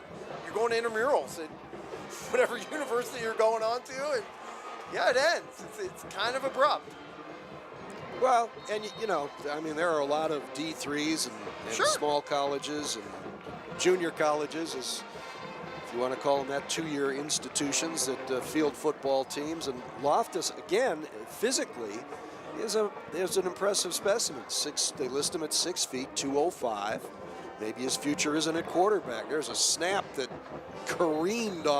may have careened off of Loftus, but in any case, yeah, just in case. Dragons did cover it. Unable to get that snap back cleanly to give it to the back. More loss of yards. Boy, they're going to finish with some brutal offensive numbers tonight. What was it at halftime? You had mentioned 30-some plays. 32 yards on 20 plays or something like that. 30 on 40? Or is that what? I thought 30. Yeah, 30 plays, 41 yards in the first half, yeah. 2nd and 13 after the snap mishap. And trying to sweep. Great penetration. Oh, my. Gavin Bish didn't have a chance to get away from Brandon Zagatti. Now, they list him as only 5'7", 160, but he has shown some good wheels and aggression here in his playing time in the second half. He'll be back, and he'll probably be a little bigger as a senior. Yeah, you talk about Zagatti. He's the one who actually knocked out their second-string quarterback, coming off the blitz, off of the edge on that rolling play, was able to knock out their second-string quarter, which forced Loftus back into action. So that was an 8-yard loss, and it's 3rd and 21. And we can't imagine how happy Spencer Loftus is to be back in there. He's going to be asked to throw it again, airs it out, nobody home. And again, there was good pressure coming. And another punt coming up for Lakeside. Boy, Nick Carabello, number 58, providing that upfield penetration for that Spartan defensive front. Very good effort.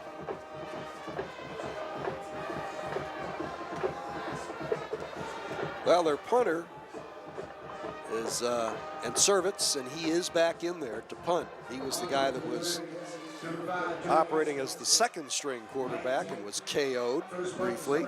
Takes the snap, punts into the wind, keeps it low, and it's caught at the 37-yard line. So Boardman will start with 4:19 left in the ball game after that 29-yard punt into the wind. Boy, and I would imagine, due to all the teams that are going to be in the playoffs locally, and especially in Division 4, a lot of local close matchups, that Spartan Stadium here has been utilized quite a bit by the OHSA as a neutral site stadium.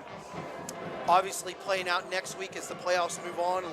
Everyone's who's in the top 4 of the region will have home games, but this is a marvelous facility. The sight lines are great for a fan. They have done a great job, have the Spartan boosters here, I got to tell you. You're right, man. They're entering the next phase of the construction. Doesn't have anything to do with the football field, but it's additional facilities to make the place more fan-friendly and some locker room work and what have you. Nice run there. And that for the Spartans was Josh Rodriguez. And he got exactly 10 for the first down.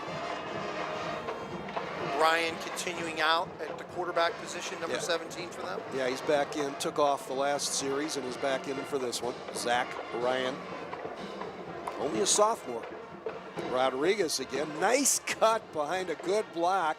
Boy, he showed some good vision and quicks there. Takes that down to the 17 or almost the 16. Back-to-back 10-yard pickups and a pair of first downs. Boy, and another nice block by number 72, Justin Cena, a sophomore, 6'2", 230, opening up a beautiful hole that time. And as Jim had touched on, I love the cutback. Started one way, one cut upfield, turning into positive yards. So the Boardman Youngins trying to tack one on here before the regular season ends. Rodriguez, another cutback. Good use of a block and delivers quite a blow inside the 10. He has ripped off 3 consecutive 10-yard runs. This one's going to count for 9, and they're going to mark it closer to the 8. Boy, in the last 3, that was just called trucking someone, buddy. He just put his helmet into the backer's chest and ran through him. That's the one that gets on the film tomorrow when they start watching. They're like, woo! Yeah. That's when football's fun. You're running downhill. Rodriguez again, great block. He goes right behind it, up the middle and into the end zone.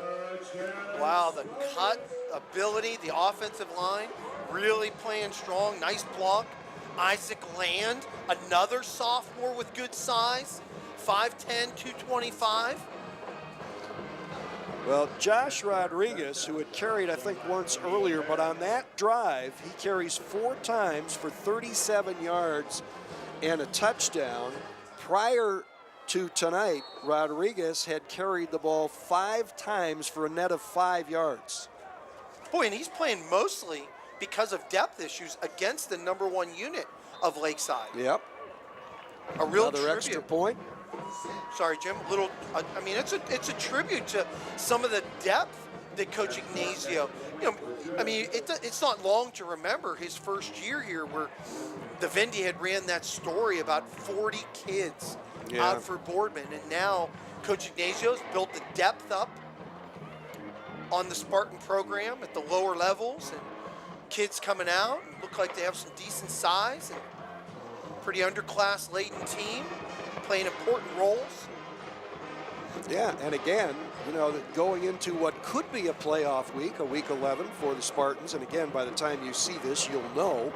But, you know, guys getting really valuable experience and building, even at this point, if there is a week 11, this is building quality depth. It's not where you're going to ask one of these kids to go out and carry the ball 20 times or do 20 snaps, but if, you know, somebody goes down and you got to retape an ankle or let them catch their breath or whatever, you feel better about having to put one of these guys in there. Yeah, especially Josh Rodriguez. I mean, he made varsity level cuts that time. Not kidding. Good feet, good vision. Yeah, showed 5th rushing touchdown for the Spartans tonight, and all 13 of their first downs have been by the rush. Final statistics won't mean much tonight. I think the 2 that you probably want to look at are the net rushing yardage for Lakeside. There's kind of an interesting recovery, but well done nonetheless. Another number that doesn't show up on the Lakeside roster. Boy, and some of the stats you had provided coming in with Boardman, offense averaging 22.8 a game, defense giving up 22.6 a game, showing why they're just in basically every game. You know, played against a really good Steubenville team at Steubenville, and for the most part was in it until about the 3rd quarter against basically the top-rated team in Division 4. Yeah, and as anybody who has paid any attention to high school football in the area for a long time, not many folks leave Steubenville with a win except Steubenville. Yeah. Lakeside with the football once again. Loftus has that left ankle really heavily taped. There was a challenging snap to handle. Fires it over the middle, and his receiver is stripped of the football. We're going to get a late flag, but Brandon Keene did a great job to strip that football away from Dellin Law. Boy, and unfortunately, this is going to go against Lakeside, a personal foul, because at the end, the receiver, in my estimation, kind of slammed on Boardman? No way. Well, it's one of the few penalties against Boardman. Wow. Only the 4th of the night against the Spartans. Gives Lakeside a first down at the 40-yard line. Again, the clock is continuous, so we're down to 1:20 to play. Lakeside will finish the season 4-6. It's slim hopes for a playoff berth dashed. Boardman will wind up 6-4. Another dropped snap and a heave down the middle. Caught down at the Boardman 20. Might as well take a timeout. Terrific catch by Sean Matlock on a desperation throw by Spencer Loftus. And Loftus here has had some trouble getting that snap back and fielding it, but that time evading the rush, stepping up and really driving the ball downfield. That's a 40-yard pickup to the Boardman 20-yard line. Clock continues to run. Surprised that didn't call. Did they not have a timeout left? Maybe not. Loftus going to throw it over the middle. Missed his target. And it was Law again. But again, with the continuous clock, it does not stop on the incomplete pass. So that may be the final play of the football game. And the pep, really, in the Dragons here late. And this is a testament, I mean, really, to these young men trying to finish strong. No Loftus, quit. 5 for 23. What will throw number 24 get him? A touchdown!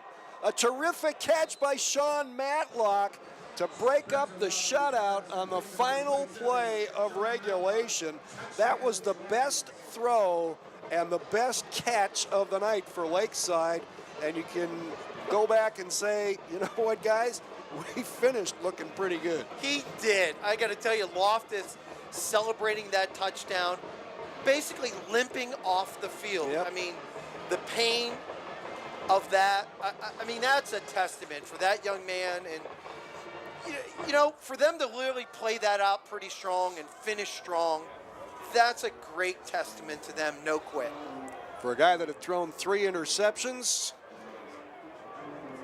giving him 9 for the year. The touchdown pass gives him 9 TD passes for the year, and that for Matlock was his 4th touchdown catch. And Matlock, only a sophomore, showing good hands there, and they will just wave off the extra point attempt because it would be totally meaningless. So the Boardman Spartans, with an impressive win tonight to finish the season at 6-4, will wrap it up.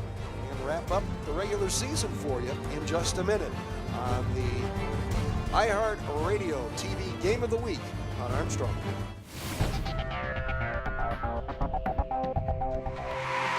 Still trying to decide between EXP and satellite? Let's take a look at the facts. Only EXP from Armstrong offers award-winning local customer support and free service calls with no contracts and no early termination fees. EXP also includes Zoom Internet, the area's fastest, plus an intuitive user interface powered by TiVo for the ultimate TV experience. As you can see, when it comes to EXP versus satellite, there's just no comparison. EXP from Armstrong, this changes everything.